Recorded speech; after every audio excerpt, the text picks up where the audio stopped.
Let's skip Stackhouse.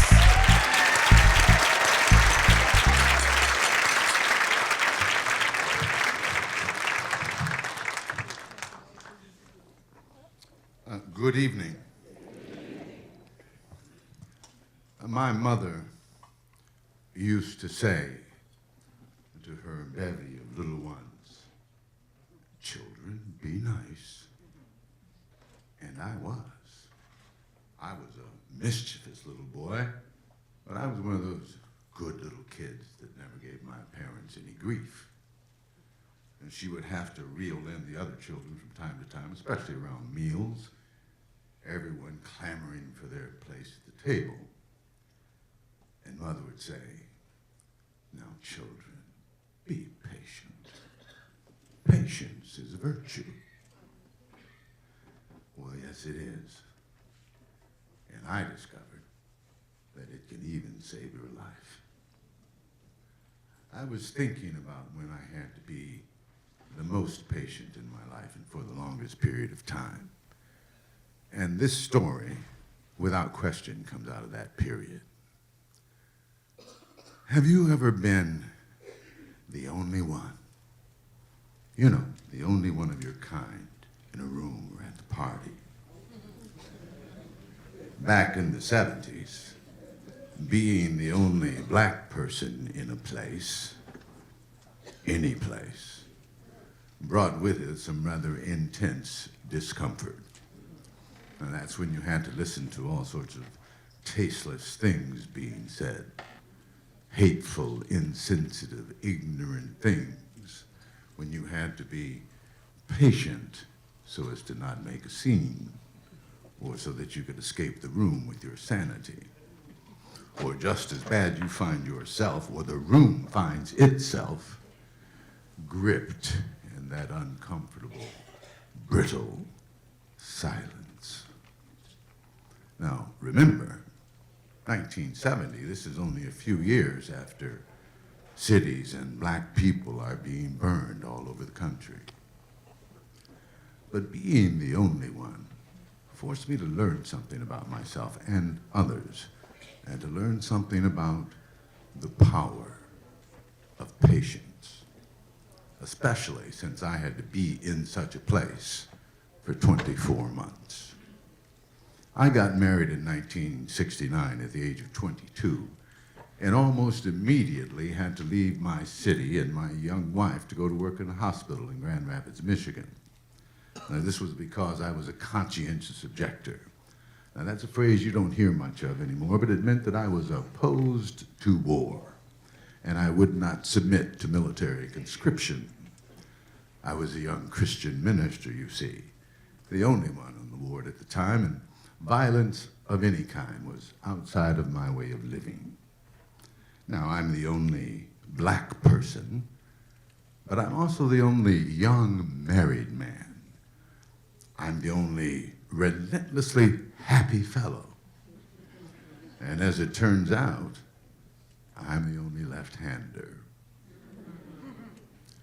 Now, we were called black people, or pardon me, we were called Negro and colored people back then.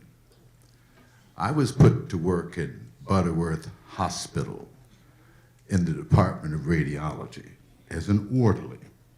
Now, for those of you who don't know, that's the real definition of steppin' and fetchin'.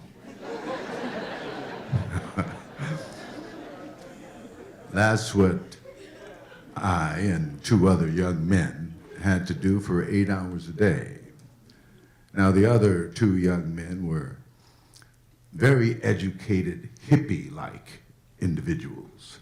You all remember the hippies, long-haired hippie commie freaks, they used to call them, some in the establishment. These men had master's degrees and were in pursuit of their PhDs. Now, while I have no formal higher education, I'm a minister. So it could be argued that the orderlies were the most educated people on the floor.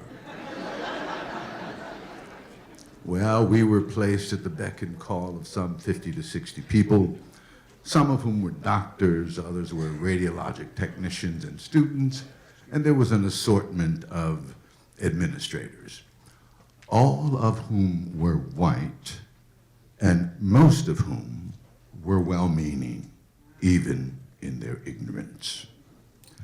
But about a dozen of them were aggressively and conspicuously opposed to my presence.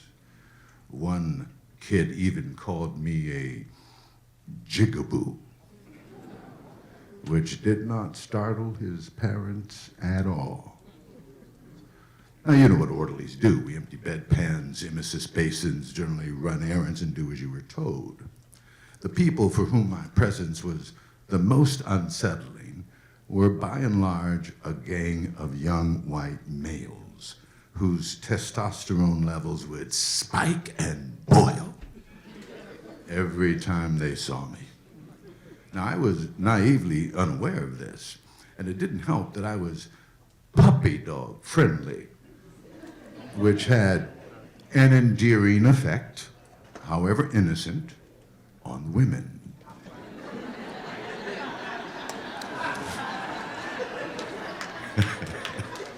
Both the young and old.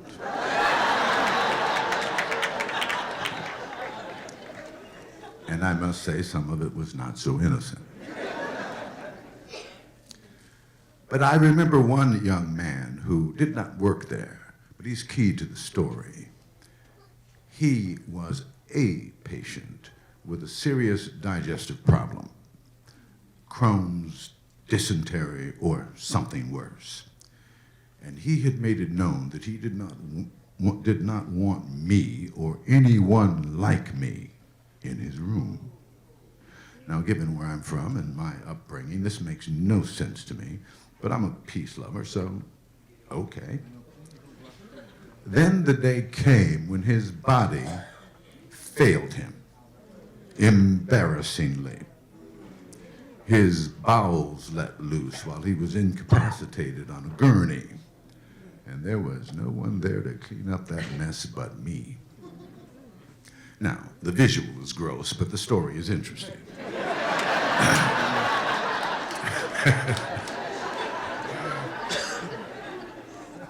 Well, because the result of my being dutiful and patient with his understandable embarrassment was that he got to see me, people like me, in another way. And he spoke to the management about it, and I got some kudos for what they were calling my sensitive citizenship. But not just the management.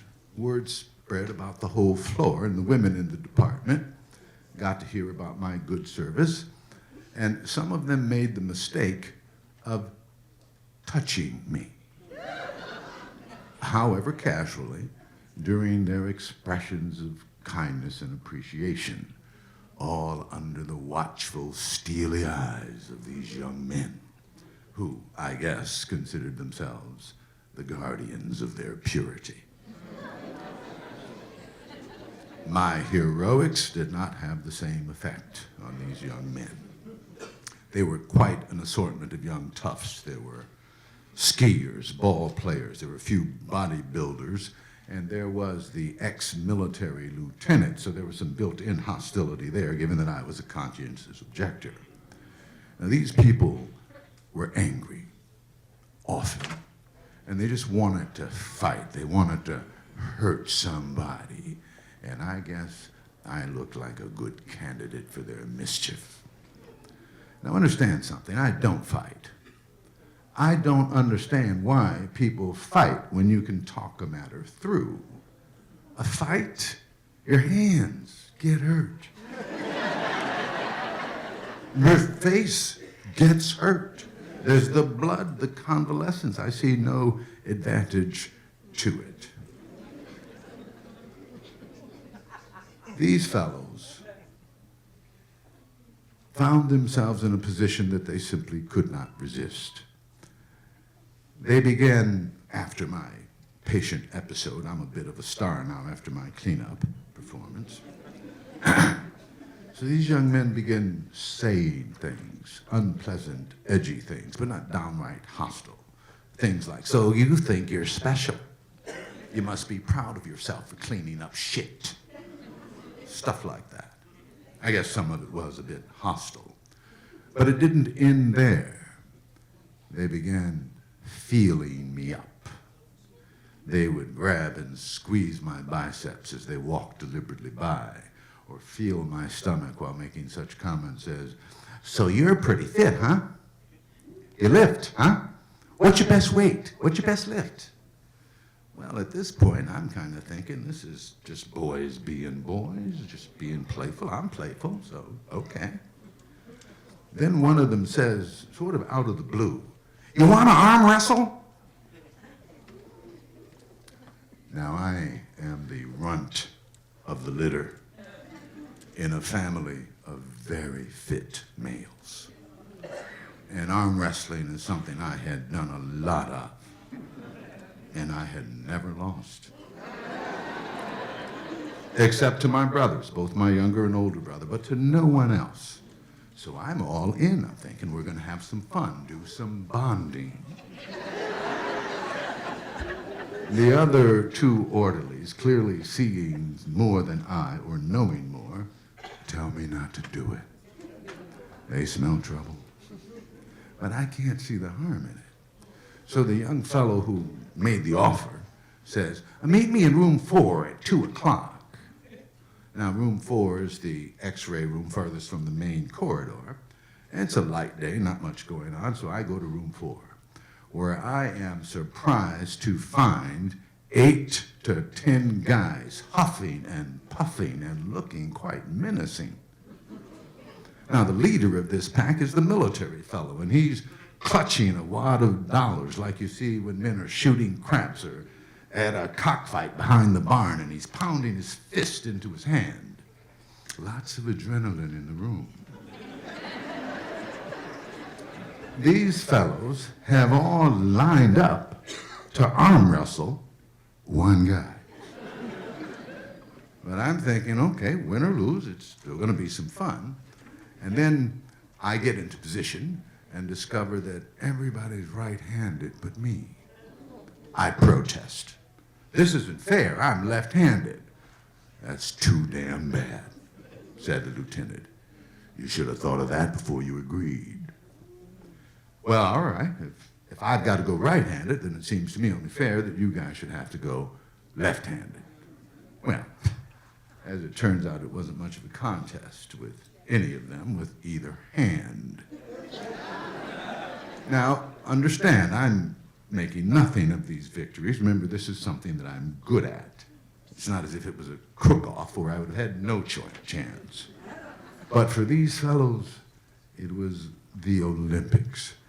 Each one who took a position promised to kick his ass.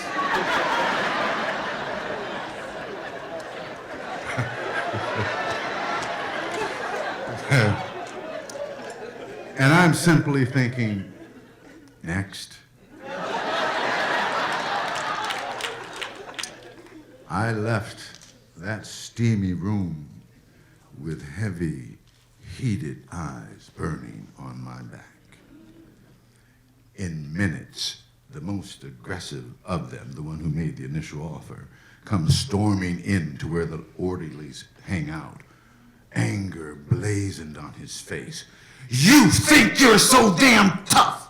You're gonna get yours! You're gonna get yours tonight!" Now this fellow's angry. He's so angry that he slams both of his hands against my chest, grabbing my shirt with such force that his watch explodes off of his arm. Now here I made the very bad decision to say, well, that's what happens when you buy a watch at Kmart.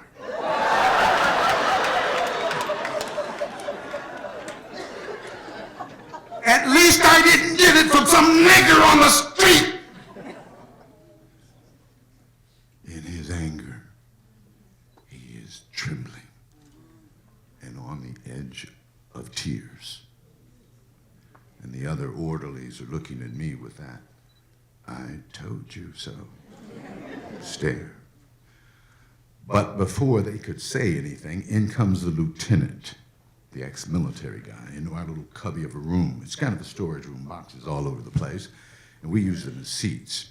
He sits across the room from me and for a few minutes says nothing at all, but he opens a switchblade and starts clicking it over and over. Now, I'm about 6 or 7 feet from him when he suddenly throws the blade into the box right next to me, just above my shoulder, inches from my neck. Rather skillfully, I might add. I'm gonna cut you up tonight. He walks casually over, pulls the knife from the box, wipes both sides of the blade on my shirt as if it is covered in my blood, and walks out of the room. I am stunned. Anger is brewing under my skin. I think about my father and my brothers who are not practiced in the ways of patience, and I know what they would do. But I remember I'm a young minister preaching love, peace, kindness, and patience, and I am practiced in its ways. And now it is time for me to bring this skill into action for my own sake. I think about that scripture in the book of James that says, let patience have its perfect work, that ye may be perfect and entire, wanting nothing. I follow the big fellow out of the room into where the contest had just taken place, where the gang is still gathered and seething in anticipation of cutting me up later that night. And here I call on my learning to be a child of God. I take a deep breath. I walk into the room and find them all grunting and pacing like a gang of thugs, now all pounding their fists and making lethal threats. I say, can we talk? I don't wait for an answer. Apparently, I have offended you guys, and for the best of me, I have no idea what it was. So first, let me apologize for any offense and make it clear that I've meant no harm to any of you. I will say this. If any of you had offended me, I would have come to you individually and tried to talk it through. Even now, if you're willing, we can talk, because I would really like to know what's going on. Now, before they could respond, the door swings open and one of the senior radiologists comes urgently in the room. What's going on in here? Dwight, are you all right? The knife thrower speaks first. It's all right, Doc. Just guys talking. Ain't that right, Dwight? Yeah, sure. Just guys talking. The doctor says, do we need some intervention in here? No, everything is all right. Everything is fine. Now everyone is chiming in. It's all right. And it was. The fists pounding and trembling stopped. The redness and agitation left their faces, and to a man, they apologized. I'm sorry, Dwight, I don't know what got into me. Well, I know what got into them. It was the lieutenant who had instigated the whole affair, created a mini mob, and even he invited me to his home, eventually, for a meal. Strangely, this episode was never even spoken about again for the 24 months that I worked in that hospital. My life, their lives, could have been ruined that day had it not been for the patience I learned early and practiced often throughout my life. Now, I am no longer a Christian minister, but I have great affection for the Christ, enough to try to be like him. But there is a poem out of legend that I, as a poet myself, wish I had written. A kind of prescription, I think, of all he meant for you and I to be.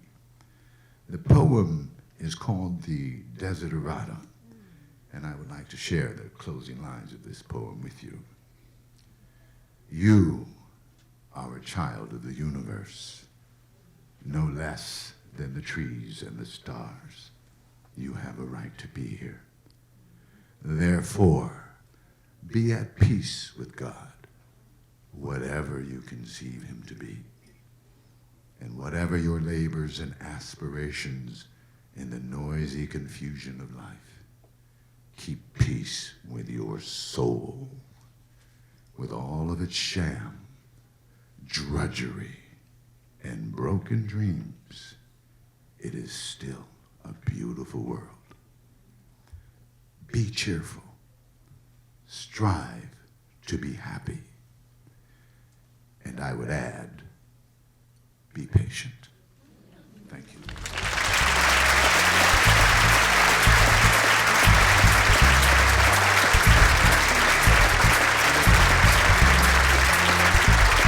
Dwight Stackhouse.